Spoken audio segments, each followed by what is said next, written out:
Setelah bertransmigrasi ke dunia lain, aku menjadi tak terkalahkan hanya dalam 10 tahun. Namun, aku bersikeras untuk hidup sebagai manusia biasa, tidak pernah menggunakan pedang untuk berburu, hanya busur dan anak panah. Bahkan ketika diintimidasi, aku hanya bisa mencari perlindungan dari kakak perempuanku. Ini karena, setelah bertransmigrasi ke benua roh abadi, aku memperoleh sistem manusia biasa. Hanya dengan hidup seperti manusia biasa, aku bisa menjadi lebih kuat dan memperoleh berbagai hadiah. Dalam 10 tahun, aku bekerja dari matahari terbit hingga matahari terbenam, menjadi sosok yang kuat. Meskipun begitu, aku masih tidak mengungkapkan kekuatanku. Karena benua roh abadi hanyalah alam yang lebih rendah di antara dunia yang tak terhitung jumlahnya. Aku berencana untuk tetap bersembunyi selama 20 atau 30 tahun lagi sebelum keluar. Kupikir aku telah menyembunyikan diri dengan sempurna. Tetapi semuanya berubah ketika permaisuri Yaochi, yang telah mengasingkan diri selama 10.000 tahun, muncul. Dia benar-benar dapat mendengar pikiranku, namun aku sama sekali tidak menyadarinya. Pada saat ini, ketika aku bersenandung kecil dan bersiap untuk memasak, seluruh tanah suci Yaochi mulai bergetar. Aku dengan lembut, sambil mengerutkan kening, aku melangkah keluar dan menatap ke satu arah. Leluhur legendaris telah menerobos. Pada saat yang sama, pancaran cahaya bersinar dari tanah suci Yaochi. Semuanya menuju ke arah yang kulihat. Aku berdiri di sana, tertegun sejenak, ketika tiba-tiba sebuah lonceng berbunyi. Lonceng tanah suci Yaochi hanya akan berbunyi ketika sesuatu yang penting terjadi. Yang berarti para murid tanah suci Yaochi harus segera berkumpul di depan aula utama sekte. Setelah sadar, aku meletakkan barang yang kubawa dan bersiap untuk segera pergi. Meskipun statusku di tanah suci Yaochi istimewa, aku tetaplah seorang murid, dan tentu saja harus berkumpul. Setelah berperan sebagai manusia biasa selama 10 tahun, aku memiliki prinsipku sendiri, jangan membuat pengecualian, semua orang harus melakukan apa yang dilakukan orang lain. Namun, aku khawatir tentang bagaimana cara sampai ke aula utama sekte. Itu jauh dari puncak Shenyun. Para kultivator dapat mencapainya dalam setengah menit dengan terbang menggunakan pedang mereka. Jika aku tidak bisa terbang, aku harus berlari. Mungkin akan memakan waktu beberapa jam. Saat aku sedang berpikir apa yang harus kulakukan, hembusan angin harum berhembus dari belakang. Bawa kakakku bersamaku. Sebuah suara berkata. Begitu suara itu selesai berbicara, aku merasakan sensasi lembut di punggungku saat sepasang tangan seperti giok memelukku dari belakang. Kemudian, aku terbang menuju aula utama sekte. Aku tidak perlu melihat untuk tahu siapa yang ada di belakangku. Adik perempuan Zheng Lingfeng, Lu Wanwan, sudah terbiasa dengan kontak semacam ini. Karena aku adalah satu-satunya murid laki-laki Yaochi dan sangat tampan. Para kakak dan adik perempuan dari tanah suci Yaochi suka menyentuhku begitu mereka melihatku. Aku menghela napas dalam hati. Terkadang terlalu populer bukanlah hal yang baik. Ketika aku dan Lu Wanwan tiba di depan aula utama sekte, tempat itu sudah penuh dengan kakak dan adik perempuan. Aku dan Lu Wanwan berdiri di barisan paling belakang. Biasanya, bahkan jika aku berdiri di barisan paling belakang, aku tetap akan menarik perhatian para kakak dan adik perempuan. Semua orang menatap dengan takjub pada cahaya warna-warni yang memancar dari belakang aula utama sekte yang telah memenuhi separuh langit. Pada saat itu, aura suci dan halus yang tak tertandingi menyapu seluruh area. Di bawah aura ini, kakak dan adik perempuan terkejut mendapati tingkat kultivasi mereka meningkat pesat. Orang seperti apa ini? Aura yang terpancar darinya saja sudah cukup untuk meningkatkan tingkat kultivasi semua orang. Aku memandang langit yang penuh dengan awan merah muda dan aura suci serta halus di sekitarku, dan sedikit mengangkat alis. Pasti itu permaisuri Gu Qingwan. Di alam bawah, yang terkuat adalah kuasi kaisar. Belum lagi masa lalu, bahkan sekarang, hanya ada 5 ahli tingkat kuasi kaisar di seluruh Nanking Zanzhou. Dan kekuatan yang diwakili oleh 5 orang ini termasuk di antara sekte terkuat di Nanking Zanzhou. Tanah suci Yaochi di masa lalu hanya dianggap sebagai sekte tingkat atas. Tetapi karena kemunculan Gu Qingwan, tanah suci Yaochi menjadi sekte terkuat di era itu, tanpa terkecuali. Setelah menjadikan tanah suci Yaochi sebagai sekte terkuat di Nanking Zanzhou, Gu Qingwan mengasingkan diri untuk menembus alam bumi yang legendaris, berharap menjadi kaisar agung sejati. Namun, menjadi kaisar agung sangatlah sulit, dan hanya dengan menjadi kaisar agung seseorang dapat memperoleh kualifikasi untuk naik ke alam atas. Seorang kaisar agung mungkin hanya muncul sekali setiap 10.000 tahun di seluruh benua hutan abadi. Gu Qingwan telah diam selama 10.000 tahun, dan semua orang mengira bahwa Gu Qingwan telah lama meninggal dan menghilang. Hanya legenda Gu Qingwan yang tersisa di tanah suci Yaochi. Terutama setelah Gu Qingwan mengasingkan diri, tidak ada lagi ahli tingkat kuasi kaisar yang muncul dari Tanah Suci Yaoqi, dan Tanah Suci Yaoqi perlahan-lahan menurun dari sekte terkuat. Semua orang semakin merindukan guru suci wanita legendaris ini.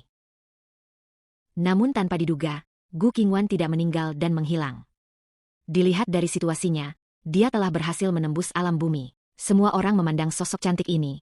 Di tengah cahaya merah muda yang menakjubkan di langit, sesosok anggun muncul tinggi di udara. Saat ia muncul, suasana sakral dan agung di sekitarnya meningkat drastis. Beberapa saudari junior yang lebih lemah bahkan langsung maju. Aku tidak bisa melihat wajah permaisuri dengan jelas, tetapi dalam cahaya yang redup, aku merasakan kecantikannya yang lembut, sosoknya yang penuh, dan pesonanya yang anggun. Terutama aura ilahinya membuatnya tampak seperti seorang gadis surgawi yang turun dari surga. Hanya dengan melihat sosok dan auranya saja membuat semua orang rendah diri, seperti itik buruk rupa Mbah Phoenix. Tentu saja, aku adalah pengecualian. Aku pikir aku sangat tampan. Penguasa suci Tanah Suci Yaoqi saat ini pulih paling cepat.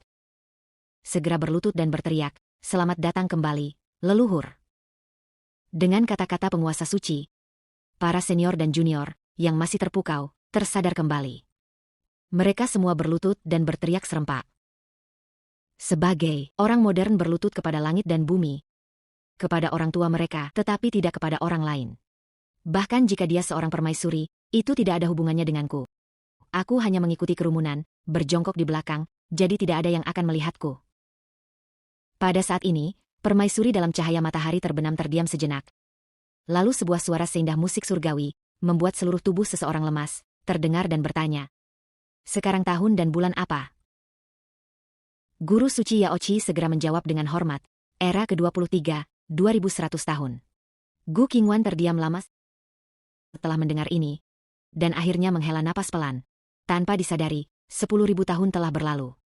Bagaimana keadaan Tanah Suci Yaoqi sekarang? Sambil mengatakan ini, Guru Suci Yaoqi tampak malu dan berkata, "Kekuatan Tanah Suci Yaoqi sementara telah menurun jauh dibandingkan dengan leluhur. Saat ini hanya berada di peringkat ke-28 dalam peringkat sekte Nanking Zhanzhou." Namun, setelah mengatakan ini, Guru Suci Yaoqi tampak bersemangat dan berkata, "Sekarang setelah leluhur keluar dari pengasingan, Tanah Suci Yaoqi pasti akan mendapatkan kembali kejayaannya dan merebut posisi teratas." Setelah mengatakan ini kepada Dewa Suci Yaoqi, Gu Qingwan mendarat di depan aula utama sekte. Gu Qingwan melirik Dewa Suci Yaoqi tanpa ekspresi. Sebelum dia bisa mengatakan apapun, sebuah suara memasuki telinganya, atau lebih tepatnya, lautan puisinya. "Lupakan saja. Dengan kondisi ini, aku beruntung bisa hidup 10 tahun lagi." Mendengar suara ini, Gu Qingwan yang tanpa ekspresi mengangkat alisnya. Siapa yang bicara? Berani-beraninya mereka. Tepat ketika Gu Qingwan hendak membalas, dia tiba-tiba menyadari bahwa semua orang di sekitarnya sama sekali tidak terpengaruh. Dewa Suci Yaoqi masih bersemangat, dan para murid Tanah Suci Yaoqi juga sama bersemangatnya. Seolah-olah mereka tidak mendengar kata-kata itu sama sekali. Gu Qingwan sesaat terperanjat. Apakah dia baru saja berhalusinasi? Tepat ketika Gu Qingwan mulai meragukan dirinya sendiri, tampaknya fusi paksa dengan inti bumi telah menyebabkan ketidakstabilan. Dalam situasi ini, dia mungkin akan binasa dalam waktu kurang dari 10 tahun. Sayang sekali, sungguh sia-sia orang secantik itu. Suara-suara ini memasuki pikiran Gu Qingwan, bergema. Seketika, ekspresi Gu Qingwan berubah dari tanpa ekspresi menjadi terkejut. "Apa? Suara apa ini?" Kedengarannya seperti pikiran batin seseorang. Yang paling mengejutkan Gu Qingwan adalah bagaimana orang ini bisa melihat sekilas bahwa dia telah secara paksa menyatu dengan inti bumi dan bahwa inti itu tidak stabil, namun mengatakan bahwa dia akan mati dalam 10 tahun. "Omong kosong belaka." Suara itu milik seorang pria. Gu Qingwan, kembali sadar, mengamati seluruh tempat kejadian dan dengan cepat melihatku berjongkok di belakang kerumunan. Tidak mungkin aku satu-satunya pria di seluruh Tanah Suci Yaoqi. Aku terlalu mudah ditemukan. Ketika mata indah Gu Qingwan menatapku, aku juga memperhatikan Gu Qingwan. Mata mereka bertemu. Sebelum Gu Qingwan bisa mengatakan apapun, suara yang familiar terdengar lagi. "Apa yang kau lihat?" "Benar, Tanah Suci Yaoqi tidak pernah menerima murid dalam laki-laki. Aku hanya melakukannya karena restu guruku. Wanita ini tidak akan mengusirku, kan? Jika dia berani mengusirku, maka muka guruku tidak akan berarti lagi. Oh tidak, oh tidak. Di mana aku akan menemukan manusia biasa untuk berlatih sekarang?" Gu Qingwan juga memahami ini. Pria di depannya inilah. Untuk sesaat, Gu Qingwan sedikit marah. Pria ini tampak lembut dan halus. Penampilannya saja sudah mempesona seperti dewa yang bereinkarnasi. Bagaimana mungkin ucapannya begitu kasar dan tidak tertahankan? Dan pria ini berpura-pura menjadi manusia biasa untuk berlatih. Gu Qingwan berpikir bagaimana aku bisa tahu sekilas bahwa hatinya tidak stabil. Dan kemudian ada ungkapan, berpura-pura menjadi manusia biasa. Pada saat ini, Gu Qingwan sepertinya telah menebak sesuatu, tetapi dia tidak bereaksi. Sebaliknya, dia menatap semua orang dan sedikit mengangkat kepalanya. Karena kalian semua tahu siapa aku. Aku tak akan membuang-buang kata lagi, seperti yang telah kalian lihat, setelah melewati banyak kesulitan dan lika-liku. Akhirnya aku menyatu dengan inti bumi. Dan menjadi kaisar tertinggi sejati. Aku telah kembali dan pasti akan mengembalikan kejayaan Yao Qi. Apakah kalian semua bersedia mengikutiku? Kata-kata Gu Qingwan terdengar seperti pertanyaan, tetapi penuh kekuatan. Dan tak menyisakan ruang untuk keraguan. Banyak murid yang berlutut di hadapan Gu Qingwan sangat bersemangat, mengikuti kaisar untuk menaklukkan benua roh abadi, dan menempa era baru. Meninggalkan jejak yang kuat, dalam sejarah yang panjang. Siapa yang tidak mau? Semua murid dengan bersemangat berteriak, aku akan mengikuti kaisar selamanya. Dan mengembalikan kejayaan Yao Qi. Gu Qingwan melihat sikap bersemangat para murid di depannya. Dan sangat puas memulihkan kejayaan. Omong kosong. Aku hanya akan hidup selama 10 atau 8 tahun lagi aku. Akan mati di tengah jalan, pemulihan macam apa ini? Keluhanku kembali terlintas di benak Gu Qingwan, kata demi kata. Saat itu, Gu Qingwan menggertakkan giginya, dan bibirnya berkedut. Gu Qingwan. Benar-benar ingin menerjang dan merobek mulutku. Mengapa mulut bajingan ini begitu masam? Dan dia terus berbicara. Namun, Gu Qingwan memikirkan apa yang baru saja terjadi. Dan akhirnya menahan diri. Melihat banyak murid di depannya, dia berkata, semuanya, silakan kembali ke puncak gunung terlebih dahulu. Beberapa hari ke depan, saya akan memilih beberapa murid dengan bakat luar biasa. Untuk menjadi murid pribadi saya. Kata-kata Gu Qingwan membuat para senior dan junior dari Tanah Suci Yao Qi sangat bersemangat. Menjadi murid pribadi kaisar. Bahkan jika mereka tidak dapat mengulangi kejayaan tingkat kaisar di masa depan. Menjadi quasi-kaisar. Tetap akan menjadikan mereka raksasa dalam invasi selatan Nianzhou. Ini adalah kesempatan untuk menulis ulang takdir mereka. Para senior dan junior yang bersemangat. Saling memandang. Dan akhirnya, mereka semua membungkuk sebagai tanda terima kasih sebelum bersiap untuk pergi.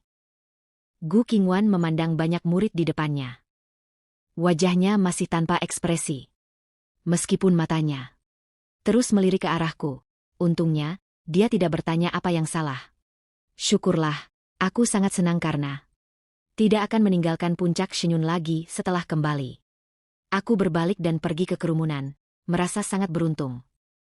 Namun, yang tidak ku ketahui adalah saat aku berbalik untuk pergi, sebuah lengkungan berbahaya muncul di sudut wajah cantik Gu Qingwan yang tetap tanpa ekspresi. Tepat saat aku hendak meninggalkan plaza di depan aula utama sekte, Gu Qingwan melirikku tanpa sengaja. Diikuti dengan mengangkat alisnya tiba-tiba. Tunggu sebentar, siapa orang ini? Bagaimana mungkin ada seorang pria di Tanah Suci Yao Qi? Tata krama macam apa ini? Tubuhku langsung kaku, dan aku tidak bisa bergerak. Begitu Gu Qingwan selesai berbicara. Para senior dan junior saudari Yao Qi, yang awalnya berencana untuk pergi. Semuanya berhenti, dan menatapku. Dengan khawatir, takut aku akan langsung diusir dari Tanah Suci Yao Qi. Ketika mereka menatap Gu Qingwan, mata mereka tanpa sadar menunjukkan tatapan memohon. Berharap leluhur ini akan menunjukkan belas kasihan. Sekelompok kultivator wanita tak tertandingi yang menunjukkan ekspresi seperti itu. Sungguh menyedihkan. Di bawah begitu banyak tatapan. Sudut mulut Gu Qingwan berkedut tanpa sadar. Ia terpanah dalam diam, bahwa anak ini begitu populer. Di Tanah Suci Yao Qi, hampir semua murid sekte memohon untuknya. Dia cukup pandai memenangkan hati orang. Kembali sadar, Guru Suci Yao Qi buru-buru berdiri dan mulai menjelaskan. Nadanya penuh dengan keberpihakan padaku. Dia adalah murid tertutup dan satu-satunya murid. Yun Luoli, kepala puncak Shenyun. Dia dibawa kembali ke puncak Shenyun 10 tahun yang lalu. dan telah tinggal di sana sejak saat itu. Dia selalu rajin dan berperilaku baik, tidak pernah menimbulkan masalah. Ekspresi Gu Qingwan berubah aneh. Setelah mendengar ini, ia menatap guru suci Yaoqi dan mengerutkan kening, berkata, "Lalu kenapa? Bagaimana mungkin manusia biasa menjadi murid tertutup kepala tanah suci? Lagi pula, Qin Ke berperilaku baik dan tidak pernah menimbulkan masalah, apakah itu alasan yang valid?" Guru suci Yaoqi segera membalas, "Meskipun ia manusia biasa, ia mahir dalam pengetahuan medis yang tak tertandingi. Banyak penyakit sulit dan rumit yang bahkan ramuan dan obat-obatan ajaib pun tidak dapat menyembuhkannya. Dapat disembuhkan secara ajaib oleh pengobatannya. Ia sama sekali bukan manusia biasa. Alasan mengapa saya begitu populer di tanah suci Yaoqi bukan hanya karena penampilan saya yang lembut dan tampan. Kekuatan inti saya terletak pada keterampilan medis saya yang tak tertandingi. Selama 10 tahun saya menyamar sebagai manusia biasa dan melalui pertemuan yang kebetulan memperoleh 2 kitab suci, kitab materia Medica Shenong dan kitab batin Kaisar Kuning. Saya telah menguasai sepenuhnya kekuatan pengobatan dari semua bunga dan tumbuhan abadi di benua roh abadi, dan dapat meracik berbagai macam resep ajaib. Di seluruh Yaoqi, siapapun yang menderita penyakit kronis akan mencari pengobatan saya. Seiring waktu, dari dewa suci hingga murid biasa, semua orang menganggap saya sebagai harta karun dan memperlakukan saya seperti keluarga." Gu Qingwan mengangkat alisnya mendengar ini dan langsung mengerti. Tidak heran dia bisa melihat sekilas bahwa inti saya tidak stabil. Namun inti yang tidak stabil adalah masalah kondisi mental selama kultivasi, dan tidak ada hubungannya dengan keterampilan medis. Kekuatan anak ini mungkin jauh lebih besar dari yang terlihat, berpura-pura menjadi manusia biasa. Mungkin dia menggunakan metode kultivasi khusus sebagai Kaisar Agung. Dia sama sekali tidak bisa melihat kedalaman saya. Rasa ingin tahu muncul di hatinya. Gu Qingwan menenangkan diri dan berbicara tanpa ekspresi manusia biasa. "Memiliki kemampuan untuk menyembuhkan penyakit yang bahkan ramuan dan obat mujarab pun tidak efektif. Apakah kau mungkin berbohong? Untuk menipuku, aku telah mengasingkan diri selama 10.000 tahun. Kau memiliki beberapa penyakit tersembunyi yang menyebabkan ketidaknyamanan. Sekarang periksalah aku." Dia tidak bermaksud benar-benar mengusirku, meskipun dia tidak percaya akan mati dalam 10 tahun. Penjelasanku yang tepat tentang rahasia tersembunyinya dan pengungkapan akar inti buminya yang tidak stabil. Membuatnya jelisa. Bagaimanapun. Dia ingin menahanku di sini untuk menanyaiku lebih lanjut. Tetapi dia tidak bisa langsung jadi dia. Menggunakan dalih memeriksaku untuk menyelidiki secara tidak langsung. Mendengar ini, aku berkedip dan segera mengadopsi sikap jinak dan patuh.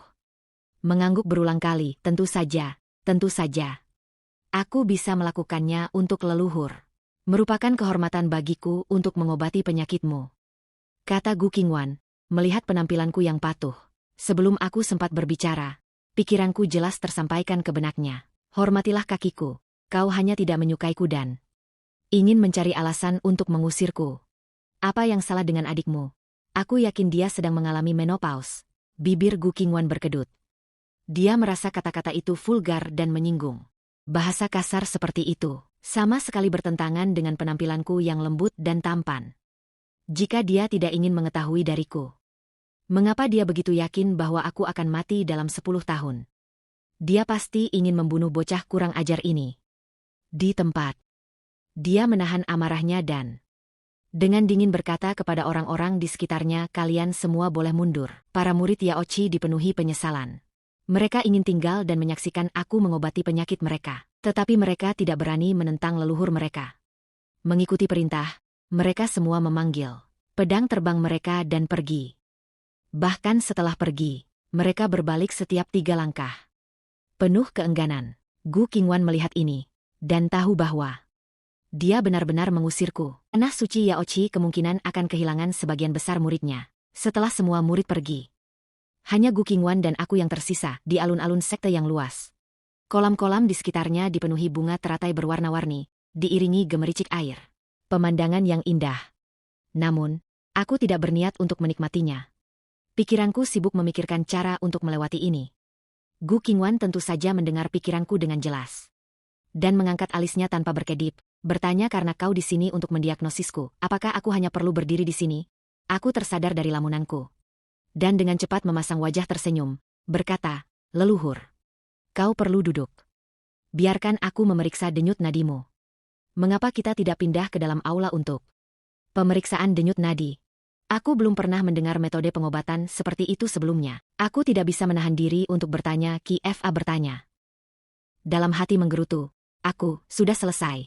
Aku harus menjelaskan lagi. Lakukan saja apa yang kukatakan. Mengapa begitu banyak pertanyaan? Kau mungkin bahkan tidak mengerti. Dia hendak menjelaskan, Gu Qingwan melambaikan tangannya. Tidak perlu menjelaskan. Tidak perlu masuk ke aula. Ini sudah cukup dengan lambaian tangannya yang selembut giok. Dari cahaya keemasan berkilat. Dan singgasana naga emas raksasa muncul begitu saja. Gu Qingwan bersandar. Tanpa basa-basi di singgasana, mengangkat alisnya ke arahku. Selanjutnya, melihat sosoknya yang anggun, aku tanpa sadar menelan ludah. Lalu dengan cepat menenangkan diri. Mohon, leluhur, ulurkan pergelangan tanganmu. Meskipun biasanya aku banyak bicara dan cenderung mengomel, aku tidak pernah teralihkan atau ceroboh dalam hal medis. Gu Qingwan menurut. Mengulurkan lengannya yang putih dan selembut giok dan meletakkannya di sandaran tangan singgasana naga. Aku mengambil syal sutra dari tas spasialku. Dan meletakkannya di lengannya. Aku segera berlutut. Dan fokus memeriksa denyut nadinya. Gu Qingwan belum pernah melihat metode diagnostik seperti itu sebelumnya. Jelas bahwa aku mematuhi etiket. Dan tidak menggunakan diagnosis untuk melakukan tindakan sembrono. Aku tidak bisa menahan rasa kagum. Dia telah berlatih selama 10.000 tahun. Dan melihat banyak jenius. Tetapi tidak satu pun dari mereka yang pernah sefokus aku. Aku memiliki sikap yang halus dan elegan. Tepat ketika dia menatapku dengan mata penuh penghargaan. Suara hatiku kembali memasuki pikirannya. Oh tidak. Aku salah menafsirkannya sebelumnya. Bukan 10 tahun. Pengamatan, pendengaran penyelidikan dan perabaan yang sangat diperlukan. Kesimpulan ahli herbal sebelumnya terlalu terburu-buru. Bibir Gu Qingwan tanpa sadar melengkung membentuk senyum. Beban di hatinya akhirnya jatuh ke tanah. Dia merasa tubuhnya baik-baik saja, tetapi hatinya tidak stabil. Dia hanya perlu beristirahat dengan tenang selama beberapa ratus tahun untuk pulih sepenuhnya. Tetapi detik berikutnya, suara hatiku langsung menegangkan sarafnya. Dilihat dari denyut nadinya, dia akan mati paling lama dalam 3 tahun. Pasti bukan 10 tahun. Jika harus tepat, itu akan menjadi 3 tahun, 2 bulan, dan 10 hari. Oh, hari ini hampir berakhir. Itu 3 tahun, 2 bulan, dan 9 hari sungguh. Menyedihkan bahwa dia baru saja keluar dari pengasingannya selama 10.000 tahun. Dan hidupnya akan segera berakhir hanya dalam 3 tahun lagi. Gu Qingwan merasa sangat tidak masuk akal. Mengira aku berbicara omong kosong. Dia adalah seorang kaisar tertinggi di alam bawah. Bahkan jika inti bumi tidak stabil, alamnya masih ada bahkan. Jika kekuatanku tidak buruk, aku sama sekali bukan anggota alam bumi. Bahkan bukan alam yang mendekati bumi. Hak apa yang kumiliki untuk mendiagnosis penyakitnya dan menentukan nasibnya? Hanya dengan meletakkan beberapa jari di pergelangan tangannya sesaat. Itu benar-benar menggelikan. Dia hendak menarik pergelangan tangannya. Ketika dia melihat alisku sedikit mengerut. Ekspresiku sangat fokus. Sama sekali tidak seperti seseorang yang berpura-pura. Ini membuatnya terkejut sesaat. Keadaan pikiran Gu Qingwan sudah tak terkalahkan. Dan diberkati oleh teknik pembersihan pikiran Yao Qi. Aku tidak pernah terpengaruh oleh keadaan eksternal orang lain. Namun pada saat ini pikiranku tiba-tiba bergejolak tanpa alasan. Jadi, dengan sabar aku memutuskan untuk melihat apa yang bisa kutemukan. Aku fokus sepenuhnya pada diagnosis denyut nadi, bebas dari gangguan. Aku selalu jujur dan terus terang membantu. Kapanpun aku bisa. Dan tidak pernah menyembunyikan kemampuanku karena aku telah setuju untuk mendiagnosis penyakit itu. Aku akan melakukan yang terbaik. Jika aku benar-benar tidak dapat membantu, aku akan membuat rencana lain. Gu Qingwan diam-diam memperhatikanku dan aku mendengar serangkaian pikiran yang samar dan sulit dipahami di telinganya. Semuanya tentang eksplorasi titik akupunktur.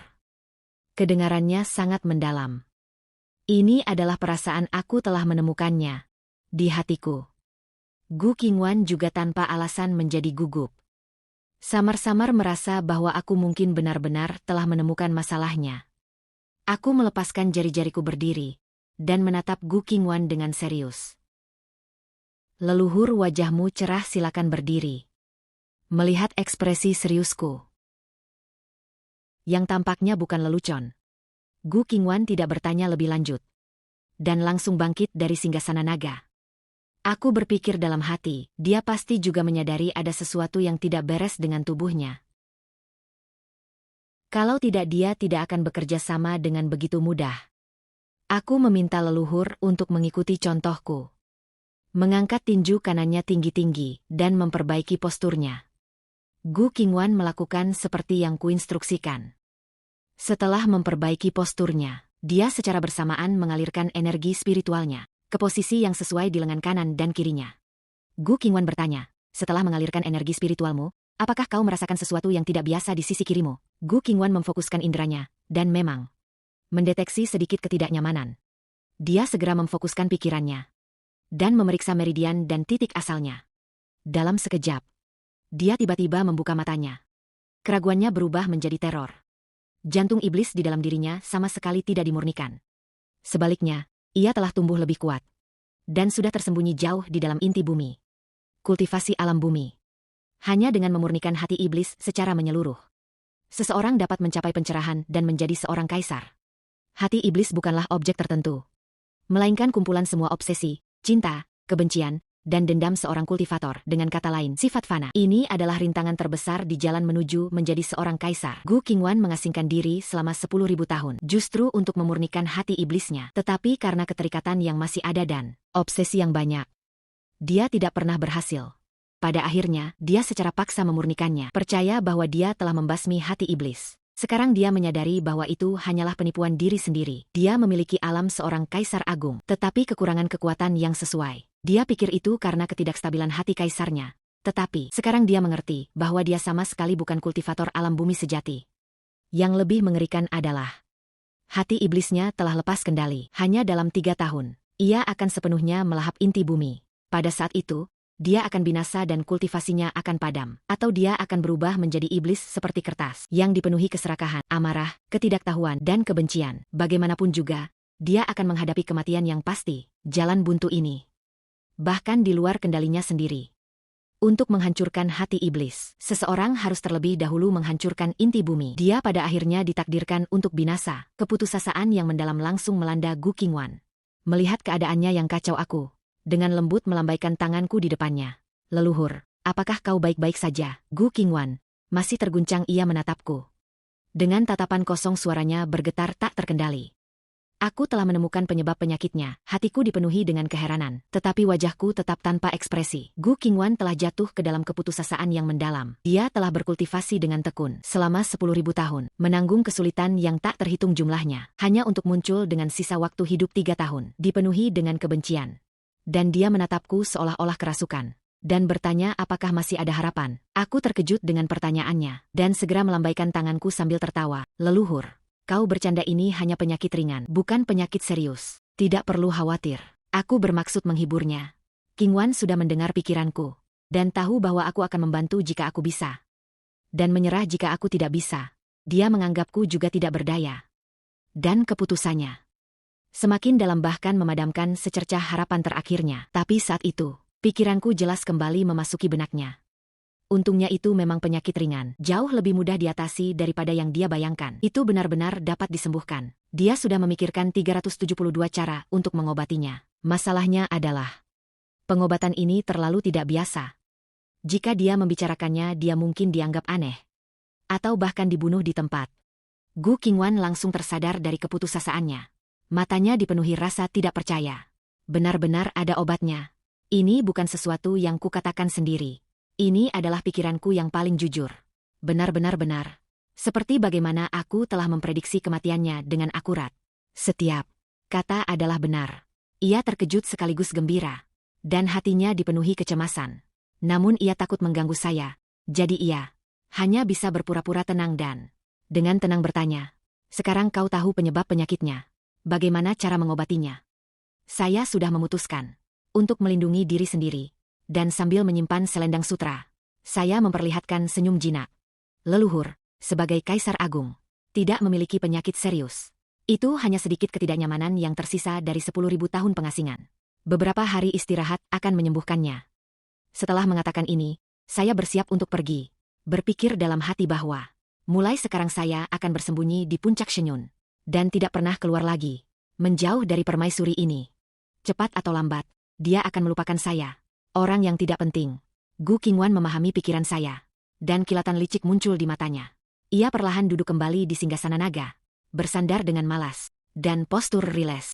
Saya begitu terpikat oleh penampilannya sehingga saya segera memalingkan muka. Pipi saya sedikit memerah. Gu Qingwan menatap penampilanku yang malu-malu, dan hatinya sedikit tergerak. Aku merasa anak ini cukup menggemaskan, dan dia mendongak menatapku. Suaranya lesu dan memikat. Pergi. Kau belum menyembuhkan penyakitku. Bagaimana kau bisa pergi sekarang? Leluhur. Sehat walafiat dan tidak membutuhkan perawatan. Jiu Qingwan menggangkat alisnya. Apakah dia sakit atau tidak adalah masalah lain? Kau pada akhirnya hanyalah manusia biasa. Melanggar aturan jika kau berada di tanah suci Yaoqi. Jika berita ini tersebar, Kaisar Suci akan menjadi bahan tertawaan. Aku mengumpat dalam hati, dan Gu Qingwan mendengar gejolak batinku, dan bibirnya berkedut. Ia menahan amarahnya. Tetapi mengingat pengabdianmu selama bertahun-tahun kepada Yaoqi, aku akan membuat pengecualian. Mulai hari ini, kau adalah murid pribadiku. Aku akan melatihmu secara pribadi untuk mengejar generasi Kaisar Suci dalam waktu sesingkat mungkin. Dia menekankan kata, melatih. Nadanya sedikit tegang. Aku berdiri di sana, terdiam dan benar-benar tidak percaya. Setelah sadar kembali, aku segera melambaikan tangan dan berkata, leluhur, lupakan saja. Aku hanyalah manusia biasa, tanpa akar spiritual. Aku tidak bisa berkultivasi. Bahkan jika aku menggunakan semua jenis material langka dan berharga, itu tidak ada gunanya. Guruku sebelumnya sudah mencobanya. Mendengar ini, dan Gu Qingwan mengangkat alisnya, dan berseru, aku seorang Kaisar Agung. Bagaimana mungkin gurumu sebelumnya bisa dibandingkan? Aku bilang itu mungkin. Jadi itu pasti mungkin. Aku benar-benar tercengang. Seorang Kaisar Agung? Apa itu? Metode kultivasiku akan jauh lebih kuat daripada Kaisar Agung. Pikiranku membuat Gu Qingwan menggertakkan giginya. Ini terlalu sombong. Kaisar Agung terkuat di alam bawah. Begitu tidak berharga di mataku. Dan dia menahan amarahnya, dan tidak memberi saya kesempatan untuk berbicara lagi. Langsung, dia bangkit dari singgasana naga emas yang besar dan berkata, baiklah, aku baru keluar dari pengasingan hari ini, dan perlu memahami situasi terkini di benua roh abadi. Mulai besok, kau akan memulai kultivasimu denganku. Kembalilah sekarang, dan temui aku di sini besok. Aku berdiri di sana, memandang sosok Gu Qingwan yang anggun dan tinggi, dan menghela napas tak berdaya. Dia sudah setinggiku, dan dengan mengenakan sepatu hak tinggi, dia sekarang setengah kepala lebih tinggi dariku. Perasaan tertekan dari sosoknya yang menjulang membuatku tidak punya pilihan selain menundukkan kepala karena frustrasi. Aku mengutuknya dalam hati, menyebutnya, wanita tua. Bibir Gu Qingwan berkedut saat dia menatapku. Akhirnya tidak dapat menahan diri dan membentak, cepat pergi. Kenapa kau berlama-lama di sini? Dia benar-benar takut aku akan mengomel beberapa kali lagi dan kemudian, karena tidak dapat melawan, akan menamparku sampai mati mendengar tegurannya. Aku segera menjawab dan berbalik untuk lari. Ada apa lagi dengan wanita tua ini? Dia baru saja pergi. Gu Qingwan memperhatikan kepergianku. Dan hanya setelah dia tidak lagi bisa mendengar pikiranku, dia melepaskan sikap acuh tak acuhnya. Dan dengan lemah duduk kembali di singgasana naga emas, menatap ke arah aku menghilang dan menggelengkan kepalanya perlahan. Bocah nakal ini penuh misteri. Mengapa dia bisa mendengar pikiranku? Mengapa aku bisa langsung tahu bahwa intinya tidak stabil? Dan secara akurat menemukan modelnya? Dia belum bisa menjawab pertanyaan-pertanyaan ini. Tetapi dia bersedia meluangkan waktu untuk mengamati. Tetapi yang paling tidak dia mengerti adalah apakah dia benar-benar seganas dan seburuk itu. Mengapa aku begitu bermusuhan dengannya? Mengesampingkan kekuatan alam kaisarnya, penampilannya pernah tak tertandingi di Nanking Zhanzhou, dengan banyak talenta muda dan tokoh-tokoh kuat yang memperebutkan dukungannya. Sekarang, setelah 10.000 tahun mengasingkan diri, dia telah maju ke alam kaisar, dan auranya menjadi semakin halus dan gaib. Tapi aku terus memanggilnya wanita tua, membuatnya bertanya-tanya. Apakah dia benar-benar telah menjadi monster jelek? Meskipun dia tidak pernah peduli dengan penampilan, aku tetap membuatnya kesal. Tetapi dia terlalu sombong untuk merendahkan dirinya sendiri dengan menjilatku. Karena statusnya, Jia. lebih memilih mati daripada merendahkan dirinya sendiri. Saat aku memetik sayuran untuk menyiapkan makanan, aku berpikir apakah aku harus berkemas dan melarikan diri saja. Mustahil bagiku untuk berkultivasi. Aku tidak memiliki akar spiritual dan tidak dapat menyerap energi spiritual langit dan bumi. Satu-satunya cara untuk menjadi lebih kuat adalah melalui sistem. Tapi aku tidak ingin pergi begitu saja. Lagi pula, aku belum mengucapkan selamat tinggal kepada guruku yang cantik. Aku sudah menganggapnya sebagai keluarga. Dialah yang membawaku kembali ke tanah suci Yaochi. Aku tidak bisa pergi begitu saja tanpa mengucapkan selamat tinggal. Tapi masalahnya adalah, guruku selalu berubah-ubah dan tidak dapat